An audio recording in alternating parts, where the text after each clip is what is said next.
Joining me now is Senate Chairman for the National Iranian Congress and author of Comrade Ayatollah, Amir Fakhrآور, along with former Netanyahu advisor, Jewish News Syndicate, and co-host of Israel Undiplomatic podcast on JNS TV, Ruthie Bloom.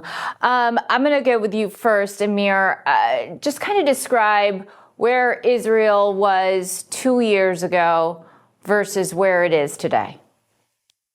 Let me thank you for having me first, and let me just start it with this statement that the thing called the axis of Islamic resistance, which has existed since the establishment of Stalin's Soviet Union, no longer exists 2 years after October 7, thanks to President Trump and Prime Minister Benjamin Netanyahu. This have been taken care of. The only one left standing is Iran's supreme leader, which Benjamin Netanyahu and President Trump, they promised to take care of the last part, and it will happen. We know it will happen soon. Prime Minister Netanyahu told us and told the world that he will punish whoever have been in any capacity involved in October 7. Look what happened to Hezbollah. Hezbollah have been totally dismantled. They have been the ruling power for half a century in Lebanon, in Syria, and in the entire Middle East. Even they came to Venezuela, they came to Mexico, and they had a lot of influence in South America. Hezbollah doesn't exist anymore. They lost their leaders, the big leaders. And then Hamas have been destroyed. Hamas's leader, Ismail Haniyeh, have been killed in Tehran, in former King's Palace, Sadabad. And also look at Houthis. They are destroyed too. Look at the 12 Days War. When Benjamin Netanyahu and the IDF, let's say thank you to amazing IDF, which they destroyed the IRGC with killing tens of their commanders. And, you know, the axis of Islamic resistance is gone. For 100 years, nobody could take care of that. The Soviet Union started that mess, and right now, finally, it's taken care of. This is the good part about October 7, 2 years later. Ruthie, I just want everyone to see we're having a split screen. That is Hostage Square in Israel. Those are live. That's a live look of what's happening right now. As you can see, there's a clock, which shows how long these hostages have been held in captivity. Ruthie, there's negotiations happening in Egypt right now. The Trump administration seems hopeful that these hostages will be returned within the next few days. How hopeful are Israelis and are you, quite frankly, that we'll see a resolution to this conflict in, the next week or so?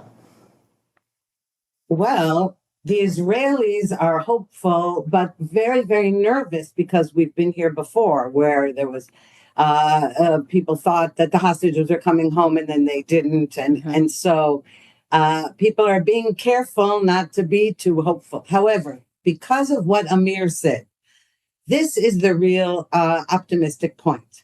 Because the Islamic resistance has been pretty much destroyed, we have reason to believe that Hamas has no more leverage except the hostages. And though it is right now in Sharm el-Sheikh in Egypt, trying very hard to leverage the hostages yet again by saying, no, we have more demands, I tend to believe that President Trump and Prime Minister Netanyahu and the Arab and Muslim states that have signed on to Trump's agreement probably won't accept that from Hamas. Or I hope it's not wishful thinking. Yeah, no, I think that we all are in the same place wondering when these hostages will be released, if Hamas will release the hostages, because Ruthie, to your point, that's the only leverage point that they have right now. Amir, what is your take about the resolution of this? We know that the Iranian state is weakened. All of Iran's proxies have been weakened. You spelt that out beautifully. But how optimistic are you that we'll see these hostages home within the next week and that we can be working on a resolution to this conflict imminently? I'm 100% sure the hostages can come home because Hamas is gone. Hamas doesn't have anything else.